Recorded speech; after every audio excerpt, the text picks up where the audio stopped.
बढ़िया गीत लगाए मास्टर। भावा आई है या नवैया हमरे सैया हम जवैया नहीं।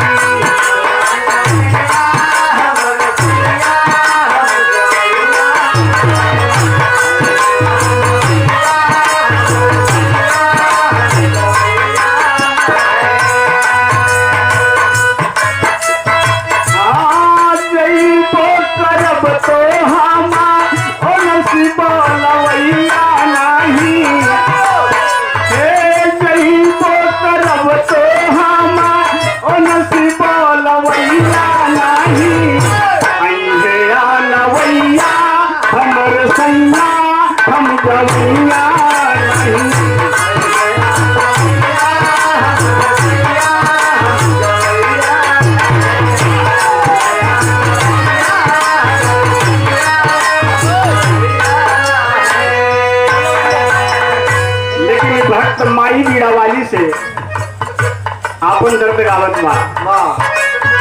माई की कृपा सबके ऊपर होला बाबूजी, चाहे वो छोटा कलाकार हो चाहे बड़ा कलाकार हो।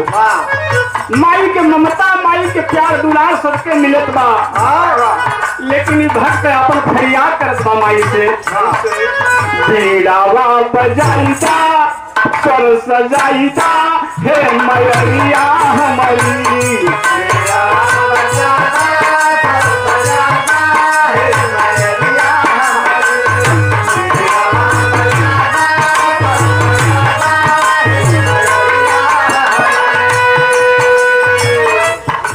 भैया शिवांश मुन्ना की तरफ से 500 रुपए का सम्मान, बहुत बड़ा सम्मान है बाबूजी। पैसे से बढ़ करके आप सबका प्यार दुलार आशीर्वाद ही बहुत है। मालिक से कामना बा कि मुन्ना के जीवन के हर मोड़ पर खुशहाली का माहौल मिले, पढ़ लिख करके मुन्ना डीएम कलेक्टर बने, अपने गांव जवार के नाम रोशन करे बाबू। लेकिन कहना है हेलो हेलो हेलो, हाँ बीड़ावा बजाइता स्वर सजाइता हे मैया।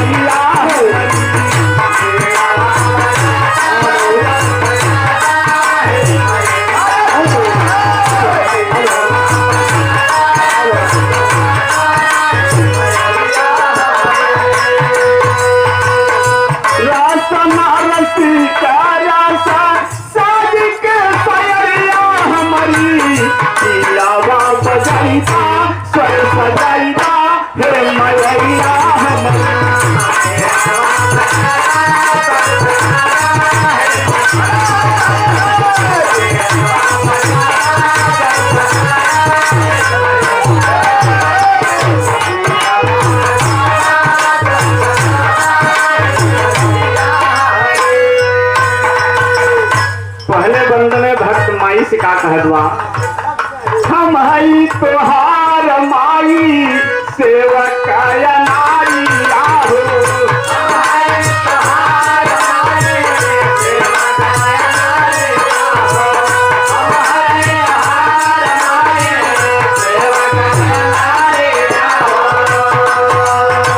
तोहरी चरानिया में नैया हमारी हो।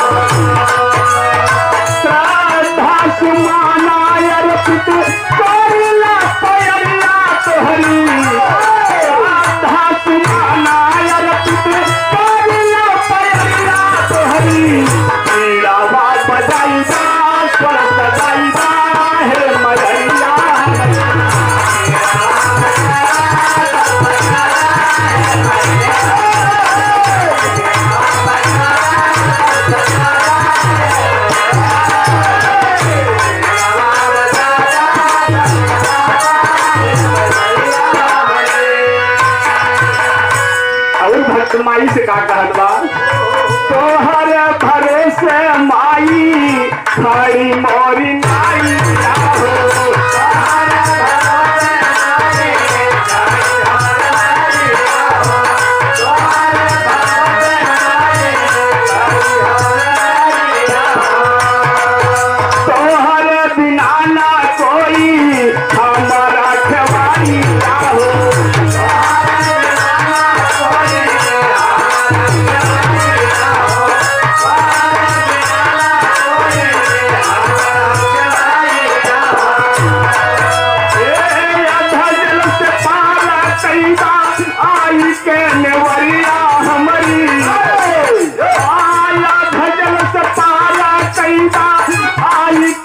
नेवरिया हमारी पीड़ावा बजाइदा स्वर सजाइदा हे मैया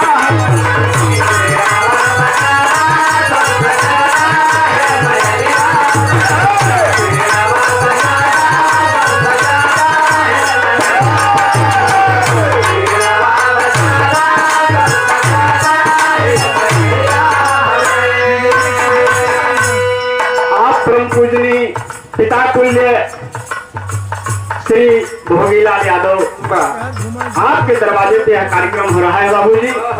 आपकी तरफ से 500 रुपए का सम्मान आशीर्वाद बाबूजी के चरणों में प्रणाम आशीर्वाद की कामना है। सब पंच से प्रणाम करिएगा। तोहरे भरोसे माई खाली मोरी नाई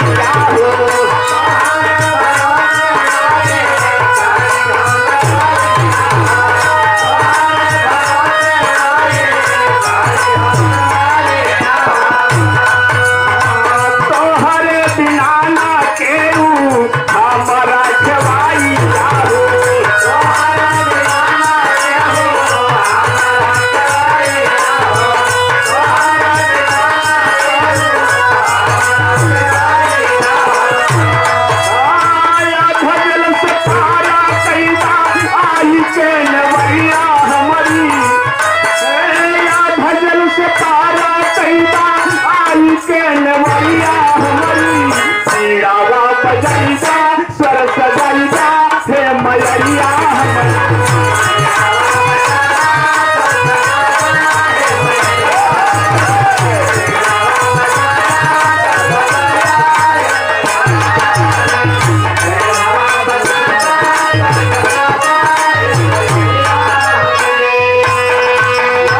ममता के जाना नीला चरावा ओढ़ाइदा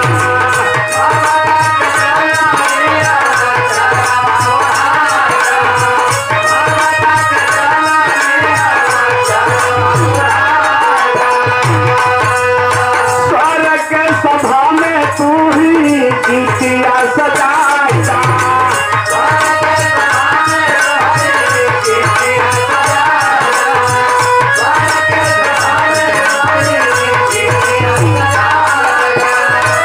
हमरा कदैदा माई ज्ञान गुण गठरिया सगरी हमरा कदैदा माई ज्ञान गुण गठरिया सगरी पीड़ावा बजाइदा स्वर सजाइदा हे मैया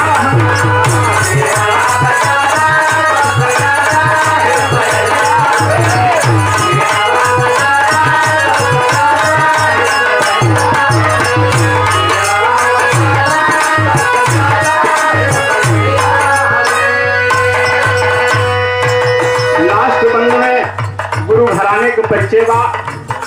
ये गायक कलाकार कौने परिवार सेवा कौने फुलवारी सेवा करना है मास्टर।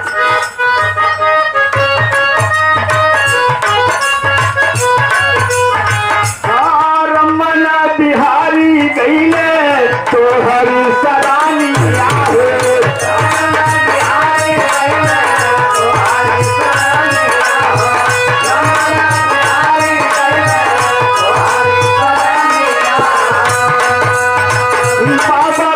लाल लिखी गाइल भजानी